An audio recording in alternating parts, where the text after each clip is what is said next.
के साथ में विजेंद्र सोलंकी। 18वीं लोकसभा में स्पीकर को लेकर भले ही पक्ष और विपक्ष के बीच टकराव बढ़ गया है, लेकिन एनडीए प्रत्याशी ओम बिरला के खिलाफ कांग्रेस ने भले ही के सुरेश को मैदान में उतारा है। ओम बिरला का परला भारी है या कहें कि लगभग जीत तय है, क्योंकि आईएनडीआईए गठबंधन में ही दो फाड़ होते नजर आए। टीएमसी ने कांग्रेस प्रत्याशी का समर्थन करने से एक तरह से इनकार कर दिया और एनडीए के समर्थन में जगन मोहन रेड्डी की वाईएसआरसीपी आ चुकी है। इसके अलावा 17 जो अन्य सांसद हैं वो भी एनडीए को समर्थन कर सकते हैं। इसके अलावा बीजेडी का एक सांसद है, वो भी एनडीए को समर्थन करेगा। ऐसे में एनडीए का आंकड़ा 300 के पार पहुंच जाएगा और इंडिया गठबंधन को 200 के आसपास सांसदों का समर्थन है। अब इन हालातों को देखते हुए लोकसभा स्पीकर का चुनाव मानकर चलिए कि महज औपचारिकता भर, लेकिन विपक्ष इस औपचारिकता को क्यों निभाना चाहता है? क्या वो अपने अध्यक्ष पद की दावेदारी के बाद उपाध्यक्ष पद के लिए खुद को मजबूत कर रहा है? अगर वो ऐसा कर रहा है तो वो गलत है, क्योंकि अगर उपाध्यक्ष पद विपक्ष को देना होता तो फिर निर्विरोध अध्यक्ष अब तक बन चुके होते। तो चलिए हम आज इस प्रोग्राम में आपको बताएंगे कि स्पीकर सर की दौड़ में कितने अगर मगर हैं।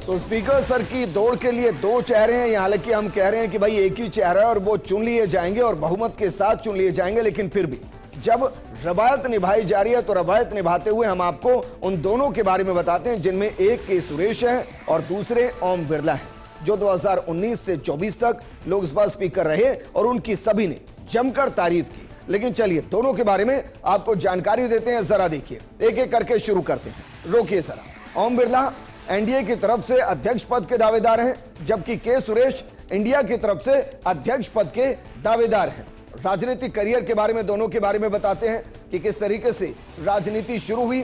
छात्र राजनीति से उभरे, 1978 में छात्र संघ अध्यक्ष बने ओम बिरला, जबकि कांग्रेस पार्टी के सांसद हैं। 8 बार लोकसभा चुनाव जीत चुके हैं के सुरेश। दोनों के बीच में जो कंपैरिजन है उस कंपैरिजन को बहुत अलग तरीके से देखिएगा, क्योंकि जब ओम बिरला का पूरा पोर्टफोलियो आएगा तो उसमें वो पहले अध्यक्ष रह चुके हैं, 5 साल जिम्मेदारी संभाली है और उस जिम्मेदारी के साथ सभी को उन्होंने अपनी शैली से मंत्रमुग्ध किया। 2003 में ओम बिरला ने पहला चुनाव कोटा दक्षिण से विधानसभा का लड़ा और जीत गए। के सुरेश 1989 से 1999 तक, उसके बाद 2009 से 2024 तक सांसद चुने गए और एक बार फिर से जो 24 में वो सांसद चुने गए और उनको उपाध्यक्ष की दौड़ में माना जा रहा था, लेकिन जब एनडीए ने उनको उपाध्यक्ष देने से इनकार किया तो उनको अध्यक्ष की दौड़ में हारने के लिए मैदान में उतार दिया।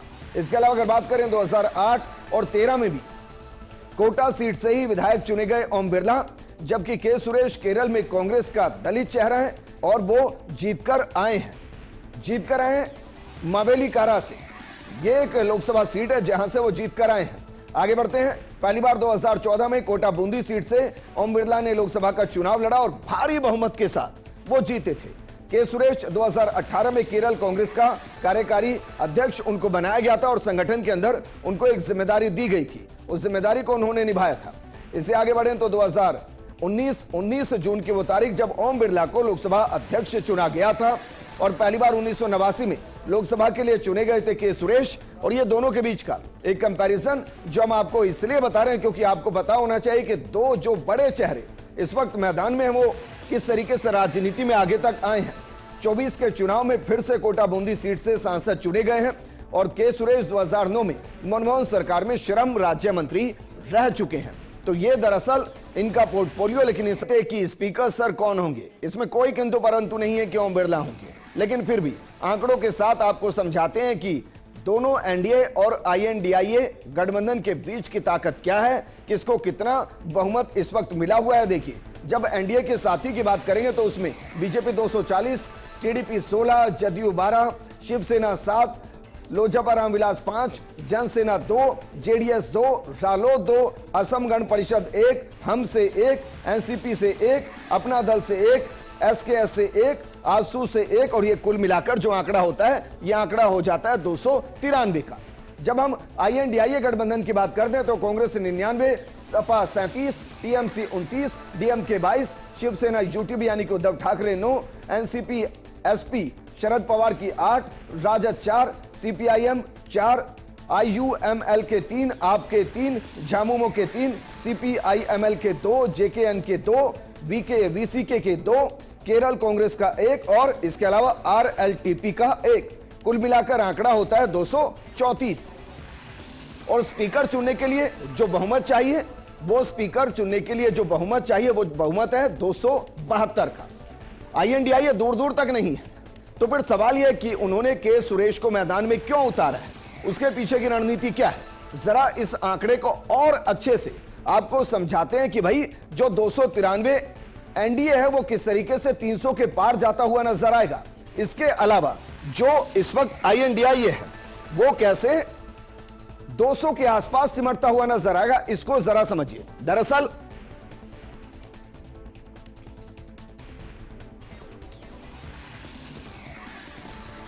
इस वक्त जो एनडीए है मोटे तौर पर वो है 293। INDIA इस वक्त जो है वो है 234। लेकिन इसको समझने की जरूरत है, इसको समझने के लिए जरूरत इसलिए क्योंकि जो निर्दलीय हैं उनकी संख्या है 17, जो मोटे तौर पर एनडीए गठबंधन या कहिए कि ओम बिरला के समर्थन में ज्यादातर जाते हुए नजर आ सकते हैं। इसके अलावा YSRCP इसके हैं 4 सांसद। इसका मतलब यह कि जगनमोहन रेड्डी की पार्टी वैसे भी लोकसभा के अंदर कई कानूनों के बनने में, बिल पास होने में बीजेपी का समर्थन करती आई है और 4 सांसद उनके हैं और माना जा रहा है कि वो एनडीए के साथ होंगे। इसके अलावा बीजेडी का 1 नवीन पटनायक की पार्टी है, ओम बिरला का समर्थन करेंगे और इससे पहले भी संसद के अंदर वो एनडीए का समर्थन करते आए हैं। यानी कि एनडीए के पास कुल कितने सांसदों का समर्थन कल हो सकता है, इसको जरा समझिए। 293 plus 7 plus 4 plus 1 is equal to जो होगा वो होगा 315। तो 315 का आंकड़ा लगभग किसके पास है, एनडीए के पास है। और बहुमत के लिए कितने चाहिए, बहुमत के लिए चाहिए 272 माइनस 272 और जो आंकड़ा आएगा वो जो ज्यादा है वो 43 सांसद ऐसे हैं एनडीए के पास जो बहुमत के आंकड़े से ज्यादा होंगे। अब इसको प्लस माइनस आप 5 कर सकते हैं। हो सकता है 17 निर्दलियों में से 10 समर्थन दे, कुछ अनुपस्थित रहे। ऐसे में लगभग 35 से 43 के आसपास सांसद ऐसे हैं जो एनडीए के पक्ष में है, एक्स्ट्रा है, बहुमत से एक्स्ट्रा है। जबकि INDIA के आंकड़े को जरा समझिए। मोटे तौर पर 233-34 के आसपास का यह आंकड़ा है, उसमें से सीधे तौर पर TMC इसके 29 सांसद हैं। इन 29 सांसदों को आप 2 तरीके से मान सकते हैं, क्योंकि बाकायदा TMC की तरफ से अभिषेक बनर्जी ने कहा है कि उनसे पूछा ही नहीं गया, के सुरेश को मैदान में उतारने से पहले उनको बताया ही नहीं गया और उन्होंने अभी तक समर्थन नहीं दिया है। समर्थन नहीं दिया है। अब इसके 2 मतलब हो सकते हैं। पहला हो सकता है कि TMC के सांसद कल जब वोटिंग हो रही हो वो अनुपस्थित रहें। इससे उनकी राजनीति को फायदा इस तरीके से होगा कि वो बीजेपी के साथ भी नहीं जाएंगे और इंडिया गठबंधन के पक्ष में भी नहीं रहकर अपना विरोध वो जता सकते हैं। लेकिन दोनों ही स्थिति में जो 333-34 है उनमें से 29 माइनस होंगे और ये जो आंकड़ा होगा वो लगभग 203 के आसपास होगा। अब जरा सोचिए 203 और बहुमत के लिए कितने चाहिए। बहुमत के लिए जो आंकड़ा चाहिए वो है दरअसल 272 और इस हिसाब से लगभग 65 से 70 के आसपास सांसद इंडिया गठबंधन के पास ऐसे होंगे जो उनको बहुमत के आंकड़े तक नहीं ले जा सकते और यह आंकड़ा बहुत ज्यादा है। और इसीलिए हम ये कह रहे हैं कि के सुरेश को जो मैदान में उतारा गया है इंडिया गठबंधन की तरफ से, वो साबित क्या करना चाहते हैं, एक बड़ा सवाल है। एक तरफ तो वो ये कह रहे हैं कि भाई उपाध्यक्ष विपक्ष की तरफ से बनाने की एक परंपरा रही और दूसरी तरफ जो मोटे तौर पर परंपरा संसद के अंदर रही कि सर्वसम्मति से लोकसभा अध्यक्ष का चयन किया जाता है, चुनाव नहीं। चैन जो होता है, तो फिर कांग्रेस आखिर उस परंपरा को आगे क्यों नहीं निभा रही है, और वो भी तब जब उसको पता है कि उनके कैंडिडेट का हारना 100% तय है। लेकिन क्या इसके पीछे की मकसद यह है कि मोदी सरकार का लिटमस टेस्ट किया जाए कि कितने सहयोगी साथ हैं या कितने नहीं। लेकिन क्या इसको सोचने के दौरान INDIA गठबंधन में कितने साथ हैं और कितने नहीं, क्या इसका भी फ्लो टेस्ट नहीं होगा? इस तरफ ध्यान देने की जरूरत है। लेकिन इन सब के बीच में एक और बात कही जा रही है, और बात यह कही जा रही है कि देश के इतिहास में पहली बार दरअसल लोकसभा अध्यक्ष का चुनाव हो रहा है। लेकिन ऐसा नहीं है, वो हम आपको बताएं। उससे पहले दोनों ही जो पार्टियां हैं, NDA और INDIA, इनमें से मोटे तौर पर दो प्रमुख पार्टियों का जिक्र हम कर लेते हैं। पहली बीजेपी और दूसरी कांग्रेस, दोनों ने ही 3 लाइन का व्हिप जारी किया है। अब हम आपको बताते हैं कि दरअसल जो व्हिप जारी किया है वो कितने तरीके के होते हैं और उसका मतलब क्या होता है। तो चलिए शुरुआत करते हैं 1 लाइन के व्हिप के साथ। 1 लाइन का जो व्हिप होता है उसका मतलब होता है कि पार्टी सदस्यों को वोटिंग के बारे में जानकारी दी जाती है, और इस आदेश में सदस्यों को पार्टी लाइन को ना मानते हुए अनुपस्थित यानी कि एब्सेंट रहने की भी छूट दे दी जाती है, रियायत दे दी जाती है। अगर वो अनुपस्थित भी रहते हैं तो उन पर कोई कार्रवाई नहीं की जाती है। दूसरा होता है 2 लाइन का व्हिप, यानी कि 2 लाइन का व्हिप। इसमें पार्टी सदस्यों को वोटिंग के दौरान सदन में मौजूद रहने को कहा जाता है, और वोटिंग को लेकर कोई खास दिशा निर्देश नहीं दिए जाते, यानी कि सांसद अपनी मर्जी से जो चाहे फैसला ले सकते हैं। लेकिन इसमें जो सबसे महत्वपूर्ण है, जो सबसे गंभीर है, वो है दरअसल 3 लाइन का व्हिप, जो दोनों ही पार्टियों ने इस वक्त जारी किया है। 3 लाइन के व्हिप का मतलब होता है कि पार्टी के सदस्यों के लिए सख्त आदेश होता है। महत्वपूर्ण बिलों के पेश होने, अविश्वास प्रस्ताव जैसी स्थिति में अमूमन 3 लाइन का व्हिप जारी किया जाता है। और इस वक्त क्योंकि दोनों ही पार्टियों को अपनी मजबूती दिखानी है, और इसलिए 3 लाइन का व्हिप जारी किया गया है। लेकिन जो यह कहा जा रहा है कि लोकसभा अध्यक्ष का चुनाव आजादी के बाद पहली बार हो रहा है, और यह कहा जा रहा है कि हमेशा सर्वसम्मति से लोकसभा अध्यक्ष का चयन होता था, और जिसके पास बहुमत या जो सबसे बड़ी सत्ताधारी रूलिंग पार्टी, उसी से अध्यक्ष को चुना जाता था। हम आपको महत्वपूर्ण जानकारी देते हैं। दरअसल 15 मई 1952 में पहली लोकसभा के सांसदों ने मिलकर देश के पहले लोकसभा अध्यक्ष का चयन किया। इसमें कांग्रेस की तरफ से GV मावलकर, जो साल 1946 से अध्यक्ष की कुर्सी पर पदासीन थे, और उनके खिलाफ सदन में चुनकर आए शंकर शांताराम मौर्य उम्मीदवार बनाए गए थे। हालांकि यह चुनाव तो कांग्रेस के लिए एकमात्र औपचारिकता थी, क्योंकि लोकसभा में कांग्रेस के पास आसान बहुमत था। लेकिन जो ये कह रहे हैं कि भाई पहली बार हो रहा है, ऐसा नहीं हो रहा है। इसके अलावा आपातकाल के दौरान भी स्पीकर का चुनाव किया गया था। दरअसल आपातकाल के दौरान 1976 में भी लोकसभा अध्यक्ष चुने गए थे। प्रधानमंत्री इंदिरा गांधी ने सदन में बलिराम भगत को नया लोकसभा अध्यक्ष बनाने का प्रस्ताव पेश किया था। इंदिरा गांधी के प्रस्ताव का तत्कालीन संसदीय कार्य मंत्री के रघुरमैया ने समर्थन किया था, लेकिन भावनगर के सांसद PM मेहता ने जगन्नाथ राव जोशी को लोकसभा अध्यक्ष बनाने का प्रस्ताव पेश कर दिया। हालांकि बलिराम भगत यहां जीते और वो अध्यक्ष चुने गए, बिल्कुल उसी अंदाज में जैसे ओम बिरला अध्यक्ष चुने जाएंगे कल। अब हम आपको एक तस्वीर दिखाते हैं, वीडियो दिखाते हैं, क्योंकि कल जो घटने वाला है वो दरअसल 2019 में घट चुका है। तो 2019 में क्या घटा था, इस वीडियो को जरा देखिए कि वीडियो क्या है। वालों के पक्ष में हुआ है।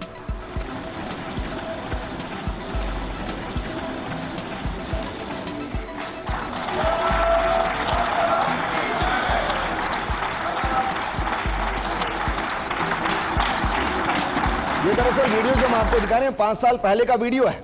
इस वीडियो को देखिए, ये उस वक्त का वीडियो है जब ओम बिरला 17वीं लोकसभा के अध्यक्ष चुने गए थे। उनको आसन ग्रहण कराने के लिए प्रधानमंत्री मोदी और नेता प्रतिपक्ष अधीर रंजन चौधरी पहुंचे थे, और सर्वसम्मति से उनको अध्यक्ष चुना गया था।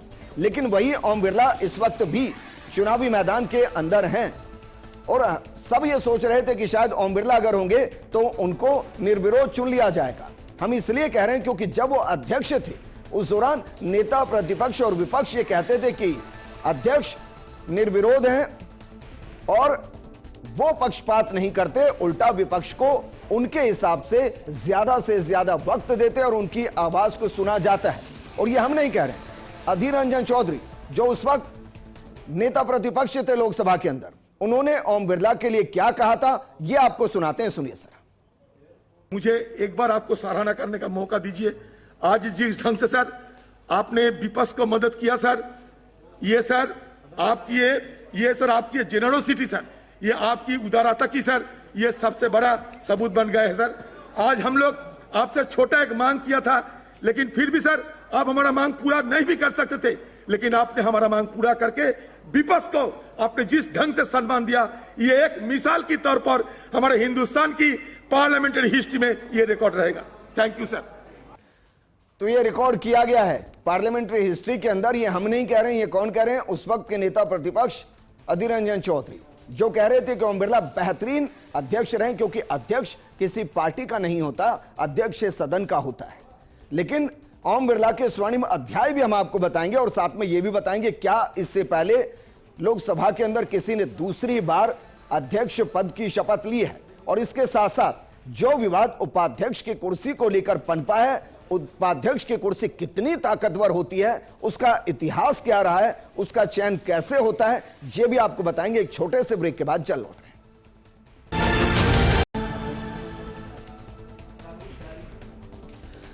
ब्रेक के बाद आपका स्वागत है। स्पीकर सर के दौड़ में दो चेहरे हैं, लेकिन हम मानकर चल रहे हैं कि जो ये चेहरे हैं वो ओम बिरला हैं, जो एक बार फिर से शपथ लेंगे। और उसके पीछे की बड़ी वजह भी है। हम आपको बताते हैं कि अध्यक्ष ओम के स्वर्णिम अध्याय किस तरीके से 2019 से 2024 के बीच में लिखे गए। दरअसल 1 घंटे के शून्यकाल की परंपरा को ओम बिरला ने खत्म किया। 26 जून को शून्यकाल में 84 सदस्यों ने हिस्सा लिया था और यह अपने आप में एक रिकॉर्ड बना था उनकी अध्यक्षता में। विपक्ष को बहस के अंत में सफाई का मौका देना, इस परंपरा को भी ओम बिरला ने शुरू किया। वहीं पिछले 20 सालों की तुलना में कामकाज की दर 128% रही, यानी कि वर्किंग आवर के साथ जो उत्पादन होता है सदन का, वो बेहतरीन रहा, सामान्य से बहुत ज्यादा रहा। ओम बिरला अपनी बात हिंदी में कहते और इसलिए सभी को समझ में आते और एक शांत स्वभाव के सौम्य चेहरे जिनको सब सुनते। विधेयक पर वोटिंग की परंपरा को बदला। आइस और नॉस की जगह हां और ना का प्रयोग ओम बिरला ने शुरू किया। सदन में वो सांसदों के लिए माननीय सदस्य शब्द का इस्तेमाल करते थे और सभी के लिए इन्हीं शब्दों का इस्तेमाल करते थे, चाहे वो कितने ही नाराज क्यों ना हो। उनके शब्दों में माननीय सदस्य हर किसी के लिए रहा और हम मानकर चल रहे हैं अगले 5 साल भी वो सभी को माननीय सदस्य ही कहते नजर आएंगे। लेकिन ओम बिरला, जिनके होते हुए अध्यक्ष होते हुए असंभव से संभव तक सारे काम कैसे होते चले गए, वो एक बड़ी लिस्ट हमने तैयार की है। जरा देखिए, अध्यक्ष की कुर्सी पर जब ओम बिरला बैठे हुए तो देश कैसे इतिहास रच रहा था। रोकिए जरा। अनुच्छेद 370, इसका हटना ओम बिरला के अध्यक्ष रहते हुए असंभव से संभव तक का वो सफर है जो आजादी के बाद हुआ नहीं, लेकिन ओम बिरला के अध्यक्ष रहते हुए यह संभव हुआ। इसके अलावा 3 तलाक से हमारी मुस्लिम माताओं बहनों को निजात जो मिला वो ओम बिरला के अध्यक्ष रहते हुए लोकसभा से मिला।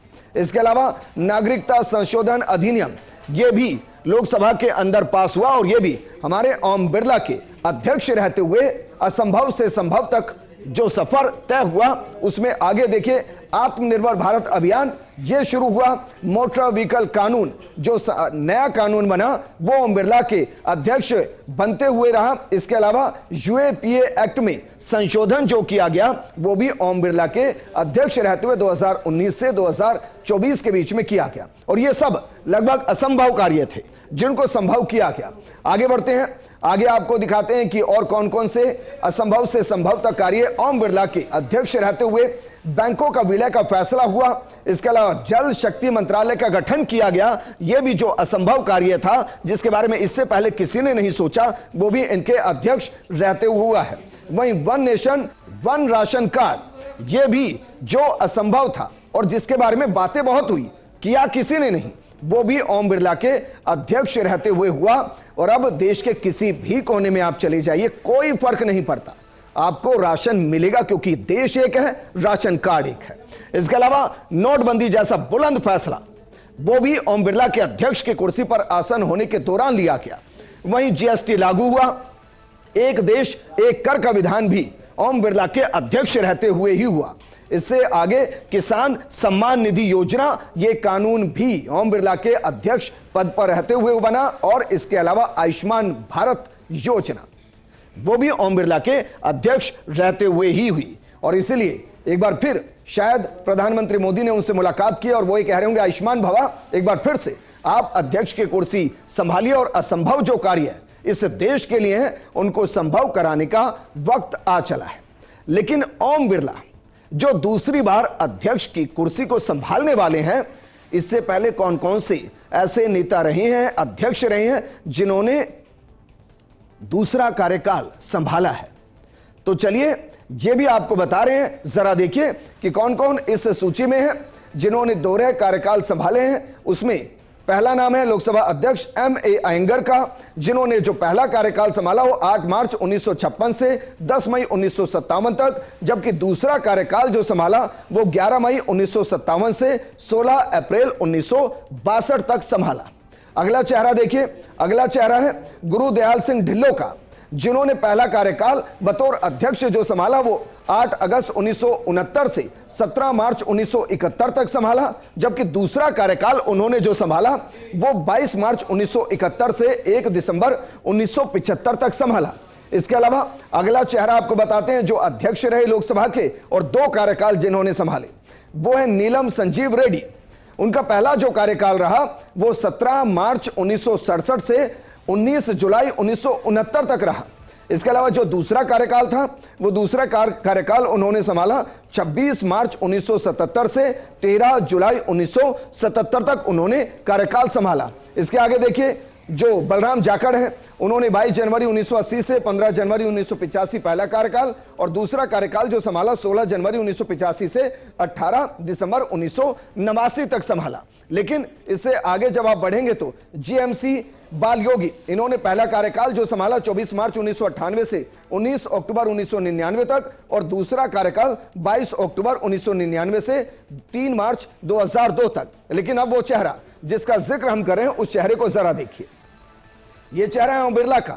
इन्होंने जो अपना पहला स्वर्णिम कार्यकाल रहा इनका 19 जून 2019 से 24 जून 2024 तक, और जो इनका अगला कार्यकाल कल से शुरू होता हुआ नजर आएगा वो 26 जून 2024 से काउंट करते जाइए कब तक रहने वाला है। लेकिन आपने एक चीज गौर की होगी, जो इससे पहले हमने दिखाए अध्यक्ष 10 वर्षों का कार्यकाल किसी ने पूरा नहीं किया, और इस लिहाज से ओम बिरला के पास इतिहास बनाने का मौका है। अगर वो इस बार पूरे 5 साल तक का कार्यकाल पूरा कर लेते हैं तो लोकसभा में वो 2 कार्यकाल यानी कि 10 साल तक लोकसभा अध्यक्ष पर बने रहने का एक शानदार रिकॉर्ड दर्ज कर देंगे। लेकिन अध्यक्ष से इतर जो विवाद शुरू हुआ वो विवाद शुरू हुआ डिप्टी स्पीकर के चुनाव को लेकर। तो चलिए तेजी से आपको बताते हैं कि डिप्टी स्पीकर का चुनाव किस तरीके से होता है। लोकसभा उपाध्यक्ष का जो चुनाव कराने का अधिकार है वो लोकसभा स्पीकर को होता है, और चुनाव की तारीख स्पीकर द्वारा ही तय की जाती है। स्पीकर की तरफ से डिप्टी स्पीकर के पास भी चुनाव के लिए बहुमत की जरूरत होती है, और लोकसभा में अब तक विपक्ष को डिप्टी स्पीकर का पद परंपरा के तौर पर दिए जाने की रवायत रही है। लेकिन इस बार सरकार विपक्ष के बीच सहमति नहीं बन पाई है। लेकिन पावर क्या होती है डिप्टी स्पीकर की? क्यों विपक्ष चाह रहा है कि डिप्टी स्पीकर उनके पास हो? दरअसल स्पीकर सदन में गैर मौजूद जब रहते हैं तो सारी जिम्मेदारी डिप्टी स्पीकर के पास होती है। ऐसे मौके पर डिप्टी स्पीकर ही सदन का संचालन करते हैं, और उस समय उनके पास वो सारी शक्तियां होती हैं जो स्पीकर की होती हैं। इसमें सदन में अनुशासन बनाए रखना, मर्यादा का पालन कराना, गलत व्यवहार पर किसी सदस्य को निलंबित करना। कभी कोई प्रस्ताव लोकसभा में 2 वोटों से फंसता है तो उपाध्यक्ष वोटिंग कर सकता है। अध्यक्ष की अनुपस्थिति में निर्णायक वोटिंग का भी अधिकार उपाध्यक्ष के पास होता है, और इसीलिए हम कह रहे हैं कि जो विपक्ष ये कह रहा है कि परंपराएं कहती आई हैं कि विपक्ष का जो उपाध्यक्ष का पद है वो विपक्ष के पास होता है, परंपराओं से संसद नहीं चलती। संसद चलती है परंपराओं के साथ, संविधान से, और उसमें संविधान सर्वोच्च है और संसद के अंदर की नियमावली सर्वोच्च है। और नियम कहता है कि लोकसभा अध्यक्ष चुनते हैं और वही उस तारीख को निर्धारित करते हैं जिस दिन उपाध्यक्ष को चुना जाता है। तो क्या इस बार रवायतें और परंपराओं को बदलने की शुरुआत 18वीं लोकसभा में हो चुकी है? इन सब के बीच स्पीकर सर कल से ओम बिरला नजर आएंगे, इसकी पूरी संभावना। नमस्कार।